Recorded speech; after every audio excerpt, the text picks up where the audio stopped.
भारत चीन विवाद की असली वजह। चीन ने एलएसी पर बनाई थी ऑब्जर्वेशन पोस्ट।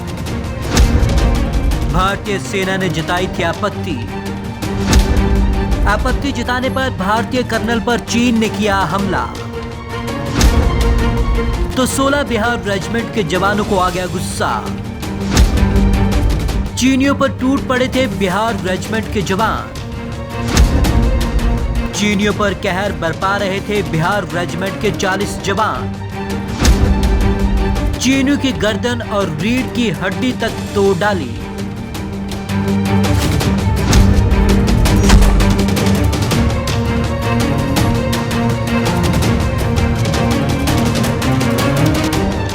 लद्दाख की गलवान घाटी में 15 जून की शाम भारत और चीन के सैनिकों के बीच जो हिंसक झड़प हुई, उसकी असल कहानी अब धीरे धीरे सामने आ रही है। चीन लगातार इस विवाद के लिए लगातार भारत को जिम्मेदार ठहरा रहा है। अब तक ये माना जाता रहा है कि दरबूक शोक दौलत बेग ओल्डी रोड ही झगड़े की वजह है। ऐसा इसलिए क्योंकि चीन को भारत के सड़क निर्माण पर आपत्ति है। ये सही भी है और झगड़े की एक वजह भी। लेकिन 15 जून की शाम को जो कुछ भी हुआ उसकी असल वजह कुछ और थी।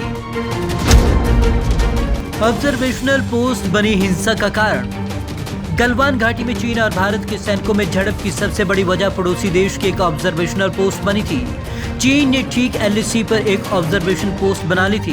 भारतीय सेना को इस स्ट्रक्चर पर आपत्ति थी। कर्नल संतोष बाबू जता चुके थे आपत्ति।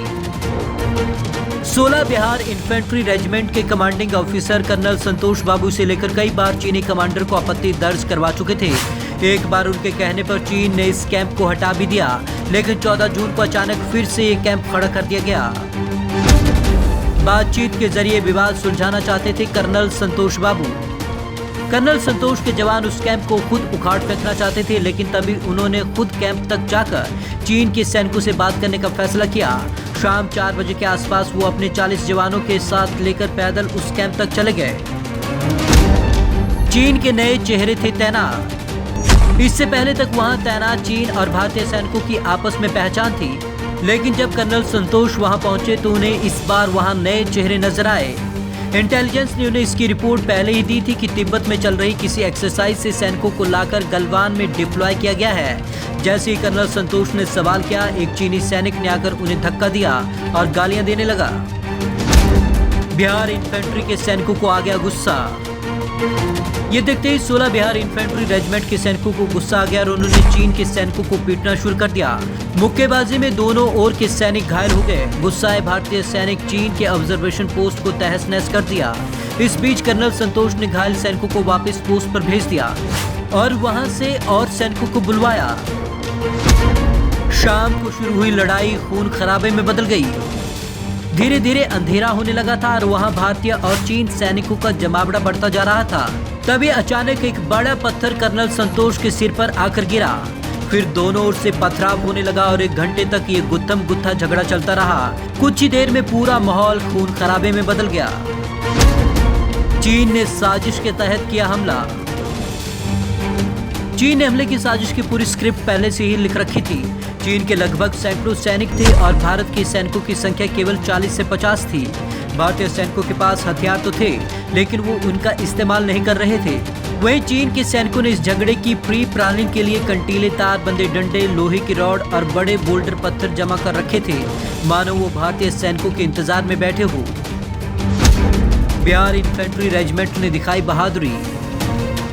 चीन के सैनिक जब इन सामानों का इस्तेमाल कर भारतीय जवानों पर हमला कर रहे थे, तब तक हर इन्फेंट्री बटालियन में तैनात भारतीय सेना की घातक प्लाटून वहां पहुंच गई। उन सैनिकों ने चीन के सोल्जर पर जमकर हमला किया, जिससे चीन के सैनिकों की गर्दन और रीढ़ की हड्डी तक टूट गई। झगड़ा गलवान घाटी के किनारे खड़ी खाई के ठीक पास चल रहा था। यही वजह थी कि जब चीन और भारतीय सैनिकों के बीच खून खराबा हुआ तो कुछ सैनिक जाकर नीचे गलवान नाले में गिर गए। इनमें भारतीय भी थे और चीन के सैनिक भी। गलवान नाले में बर्फीला पानी था और खड़े नुकीले पत्थर भी। आधी रात तक जारी रहा ये झगड़ा। घटना की वजह मौजूद सैनिकों और इलाके के कमांडर ने जो रिपोर्ट सेना मुख्यालय और सरकार को सौंपी है, उसके मुताबिक आधी रात तक ये झगड़ा जारी था। जब हालात कुछ नियंत्रण में आए तो दोनों ओर से सैनिक अपने अपने शव अपनी पोस्ट पर ले जाने लगे। इसी बीच कुछ गंभीर रूप से जख्मी सैनिकों को फिर उस इलाके में पोस्ट तक ले जाया जाने लगा। ये दोनों ओर से चल रहा था। भारत ने खोए अपने 20 बहादुर सपूत। उस रात भारतीय सेना ने कर्नल संतोष समेत 20 जवानों को खोया, जबकि चीन के 16 से 20 सैनिकों की मौके पर ही मौत हो गई थी, जबकि 17 गंभीर घायल जवानों ने बाद में इलाज के दौरान दम तोड़ा।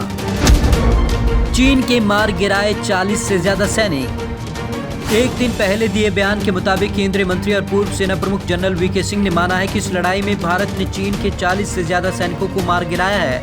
उन्होंने ये भी कहा कि भारतीय सेना ने 16 चीनी सैनिकों के शव उन्हें सौंपे हैं। Bureau report, Punjab Kesari TV, Chandigarh.